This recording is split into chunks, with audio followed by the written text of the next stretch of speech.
Hello, welcome to Pocket Chat number 5, sponsored by the joint Chicago Bar Association, Chicago Bar Foundation Task Force on the Sustainable Practice of Law and Innovation. I'm Mary Ann Mason. I'm a co-chair of the task force. I'm also the secretary of the Chicago Bar Foundation. With me today is Terry Brooks. Terry is a member of what we call the optimizing committee of the task force, whose charter was to recommend ways in which lawyers could use the services of other professionals in a way that would deliver legal services to consumers in a more efficient manner. Terry spent nearly 33 years as the director of the Division for Legal Services of the American Bar Association. So he knows quite a bit about the delivery of legal services. And Terry served as the reporter for the optimizing committee. And I can tell you that this was a very active committee, a very loquacious committee. And Terry did an absolute yeoman's job at keeping minutes of our meetings. And he's here today to talk about one of the recommendations in particular, and that is recognizing a new licensed paralegal model. Thanks, Terry, for joining me. Thank you, Justice Mason. I'm here to talk about the recommendation of the committee that the court recognize a new licensed paralegal model so that lawyers can offer more efficient and affordable services in high volume areas of need. So let's start with what the problem is. Why do we need this new professional designation?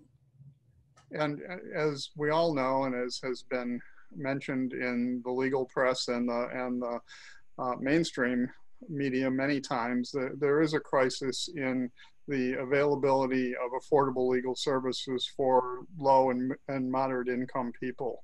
And this is a recommendation that's intended to address that shortage.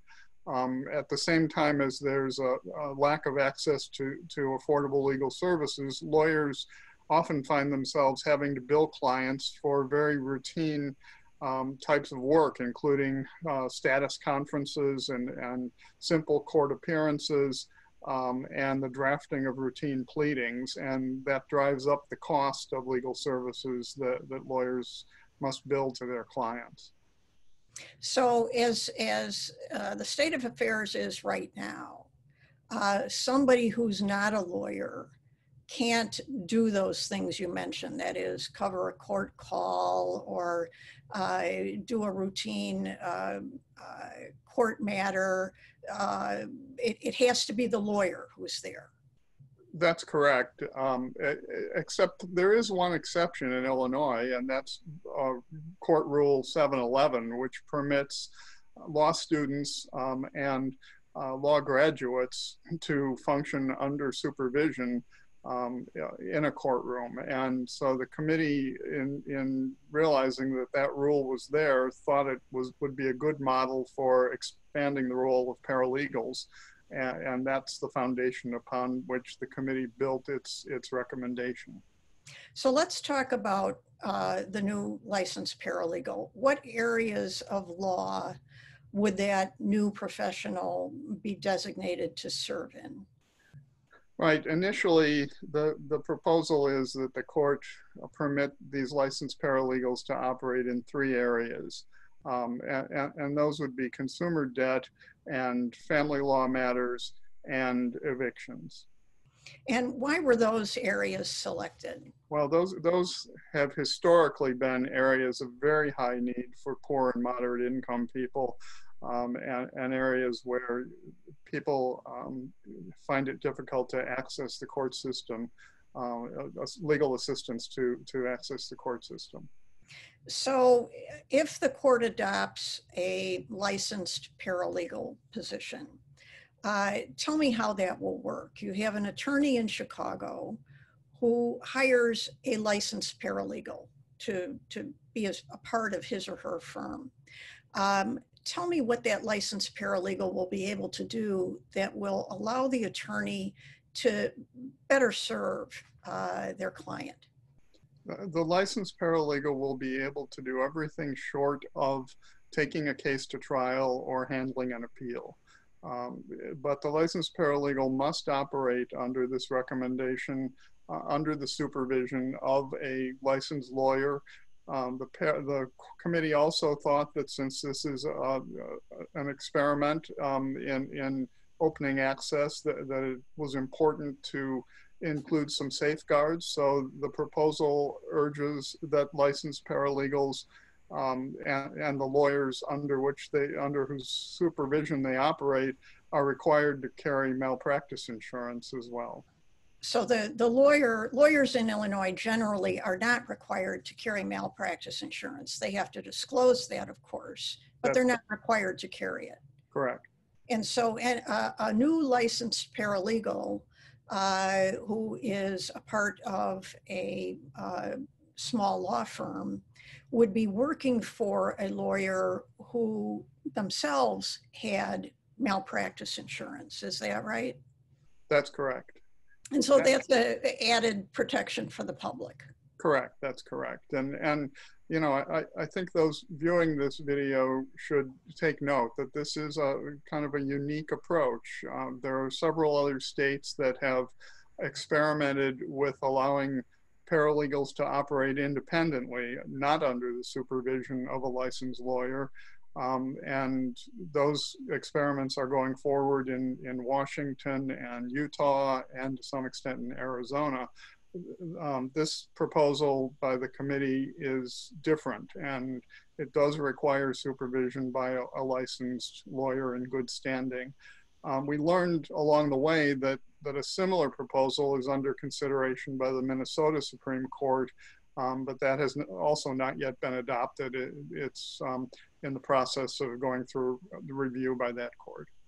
So it sounds like a number of jurisdictions are considering a similar proposal as a means to cure the market failure in this area. Correct. And you know, one of the theories underlying this approach is that there does seem to be an adequate number of providers in the market. It's just that those providers are forced to charge relatively high rates because of market forces. They have to pay rent, they have to you know, have office equipment and other personnel and that sort of thing. And the committee thought that the model used in some of these other states of allowing independent paralegals would not, in theory, lower the costs to consumers because the independent paralegals would be subject to those same costs of doing business. So this is an attempt instead to make lawyers more efficient and lower the costs of lawyers, and believing that there are already enough lawyers available, but they're just forced by the market to charge rates that are too high for many people to afford. So one state that had a somewhat similar program was the state of Washington, that had what they called I believe it was a limited licensed legal technician, LLLT. Yes. And I recently saw that the Washington Supreme Court has decided to sunset that program. How does that affect your view of our task force's recommendation for a new licensed paralegal? Well, as I mentioned, the model being proffered in Illinois is different. It's not the same as the triple LT model that Washington State was using, because that model permitted paralegals to operate independently. That being said, there are some similarities between the models, and you know, one of those is that the Illinois proposal would require certain experiential and training requirements. Those requirements that were imposed in Washington State were extremely onerous, and many people, many observers thought that it was the onerous nature of those training and education requirements that in fact made the program unworkable. The Illinois proposal does require, or does suggest that there be pretty strict experience and education requirements, but not quite as onerous as those that were imposed in Washington State. Great. Well, Terry, I want to thank you for discussing recommendation number 5 of the task force, and thank you for being here today. If anyone viewing this Pocket Chat is interested in learning more about the task force work, please visit the Chicago Bar Foundation's website at chicagobarfoundation.org. On the website, you can obtain an entire copy of the task force report, view other Pocket Chats on the task force's recommendation, and most importantly, you can give us some feedback. We would love to hear from anyone who is interested in the work of the task force about our recommendations. So I encourage you to leave that feedback. Again, Terry, thank you. Thank you, Justice Mason. All right.